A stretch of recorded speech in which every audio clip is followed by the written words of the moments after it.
Is 10 Downing Street set to witness yet another round of musical chairs? Will the UK get its fifth Prime Minister in a span of 4 years? The scenario is increasingly gaining traction after Labour's Andy Burnham swept the Makerfield parliamentary bypoll in the UK. This by-election, by the way, took place as his aide stepped down last month to enable Burnham to challenge Keir Starmer's leadership. And the scale of the victory of Burnham, who re-entered Parliament after a gap of 9 years, has also become a major talking point. While his predecessor won by over 5,300 votes, he trounced Reform UK's candidate by a margin of 9,231 votes, 9,231. As compared to 2024, for example, Labour's vote share increased by over 9%. But only 2.2% of the electorate reposed trust in the Conservative Party. And as far as Reform UK is concerned, it marginally improved its vote share. Burnham dropped a clear hint about his future plans in his victory speech, terming this win as Labour's final chance to change. He called upon his party to read the people's mood on the ground. Listen to this. Second chance. But it is a chance now, from this result tonight, to build a new politics based on unity and hope, turning away from the path that takes us to a divided, dark politics of the kind we see in the United States. We must now take this path and put this country back on the right path. Now, why exactly is this win so significant? Here's the context. The 56-year-old joined the Labour Party as a teenager. In 2001, he first entered the Parliament and retained the seat in 2005, 2010, as well as 2015. While he served as a junior minister from 2005 to 2007, he was promoted as the Secretary for Culture, Media and Sport in 2008, when Gordon Brown was the Prime Minister. And a year later, he took charge as the UK's health minister. However, his career took another turn as he was elected as the mayor for Greater Manchester in 2017. And during his 9-year tenure as the mayor, he is perceived to have spearheaded development of Greater Manchester, improved its public transport system, and also addressed the homelessness issue. For championing the cause of the home region, he has been nicknamed King of the North, which is basically a Game of Thrones-inspired title. In a bid to stand out, he projects himself as an amiable politician, preferring T-shirts to a suit and tie.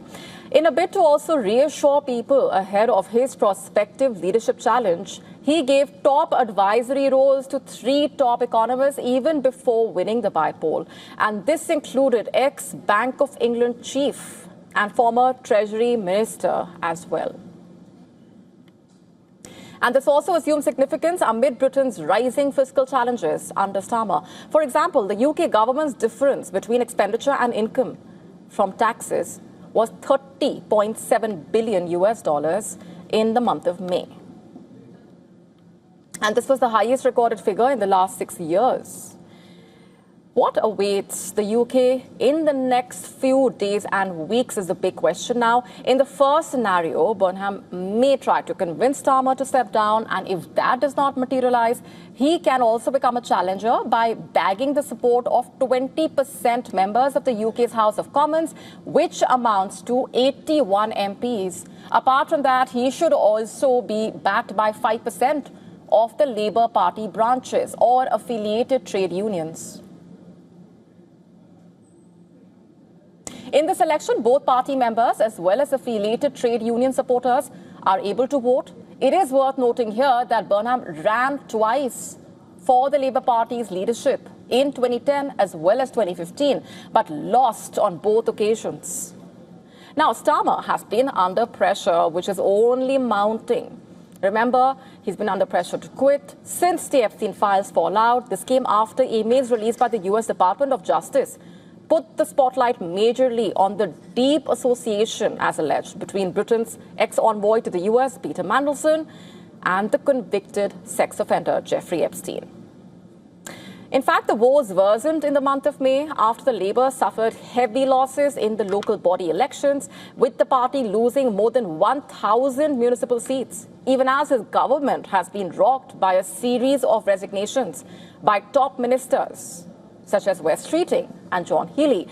In fact, Starmer has ruled out the possibility of resigning. In fact, he vowed to fight it out. Even Burnham mounts a leadership challenge. It's a contest, just to be clear with you, then yes, I will run, I will stand, and I've said repeatedly, I'm not going to walk away from that. However, the public mood is increasingly in favour of his ouster, it seems. Let's tell you about the latest Ipsos poll. It surveyed 1,142 adults across the UK.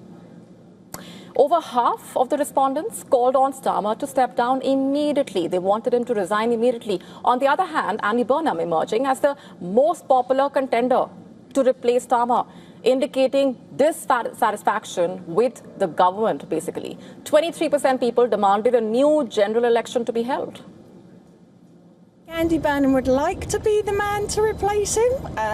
Whether he's everyone's cup of tea, I don't know, but I think there's a strong possibility, yes.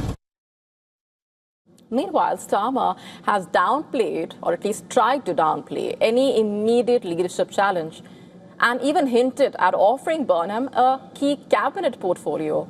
But then, with that growing demand within the party for his resignation, it seems to be clear that the UK leader faces a fierce test ahead. To stay up to speed with the latest news, download the WION app and subscribe to our YouTube channel.